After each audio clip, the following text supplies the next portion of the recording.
रात 11:10 पर बाढ़ पहुंचती है पटना पुलिस और उसके बाद बिहार की सियासत में देर रात बड़ा ड्रामा देखने को मिला।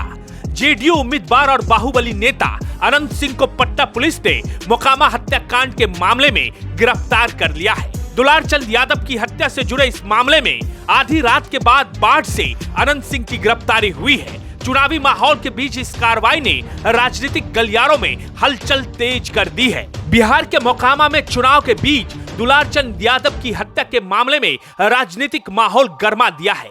इस मामले में जेडीयू उम्मीदवार एवं बाहुबली नेता अनंत सिंह को देर रात गिरफ्तार किया गया है। पूरी रात पटना से बाढ़ और फिर पटना तक पुलिस की हलचल जारी रही। आइए जानते हैं पूरी घटना की टाइमलाइन और पुलिस ने क्या क्या एक्शन लिया। जानकारी के अनुसार पटना पुलिस की टीम मोकामा से जुड़ी दुलारचंद यादव की हत्या की जांच में जुटी थी।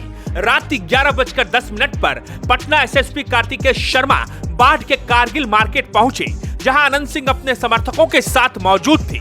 मौके पर एसएसपी ने अनंत सिंह से बातचीत की और शुरुआती निष्कर्षों के आधार पर ठीक 11:45 पर उन्हें हिरासत में लेकर बाढ़ से रवाना हुए। इस दौरान खबर आई कि पटना में देर रात एसएसपी प्रेस कॉन्फ्रेंस करेंगे। लगभग रात के 1 बजे ये सूचना मीडिया तक पहुंच गई। वहीं पटना के जिलाधिकारी भी रात के 1:30 बजे तक प्रेस कॉन्फ्रेंस हॉल में पहुंच चुके थे, लेकिन अनंत सिंह को लेकर पटना लौट रही पुलिस टीम को समय लग गया। आखिरकार रात 1:45 पर पुलिस अनंत सिंह को लेकर पटना पहुंची और इसके बाद रात के 2 बजे प्रेस कॉन्फ्रेंस शुरू की गई, जिसमें पटना के डीएम ने चुनाव आयोग के निर्देशों के तहत शांतिपूर्ण चुनाव कराने की बात दोहराई। इसके बाद एसएसपी कार्तिकेय शर्मा ने पूरे मामले की जानकारी देते हुए अनंत सिंह की गिरफ्तारी की पुष्टि की। आप लोग अवगत हैं कि 30 तारीख को एक गंभीर घटना घटी थी और जो दुर्भाग्यपूर्ण था कि सही घटना नहीं होनी चाहिए थी।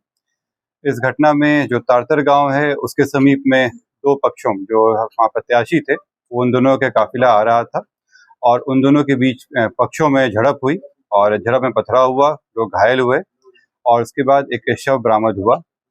उसमें जो दुलारचंद यादव हैं, जो 75 वर्ष के रहने वाले हैं, उसी गांव के पास के रहने वाले हैं, गफूर में भी आपराधिक इतिहास रहा है, उनका शव बरामद किया गया।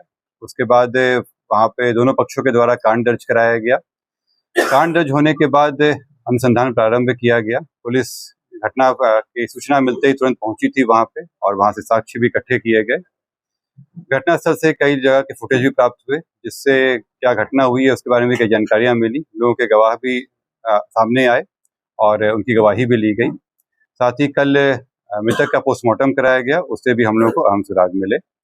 जो अभी तक के अनुसंधान में आया उसमें उससे प्रतीत हुआ कि ये जो घटना हुई है ये आदर्श संहिता का उल्लंघन भी हुआ है। इसमें ये एक गंभीर मामला भी था। हम लोग इलेक्शन कमीशन के द्वारा निर्देशित भी किया गया था कि शांतिपूर्ण ढंग से इलेक्शन होना चाहिए और इसमें जब अनुसंधान किया गया तो पाया गया कि जो प्रत्याशी हैं वो वहाँ पे मौजूद थे, उनके सामने में घटनाएं हुई हैं और जो इस कांड के मुख्य अभियुक्त भी हैं अनंत सिंह, उनकी आज गिरफ्तारी बेड़ना गांव से किया गया है।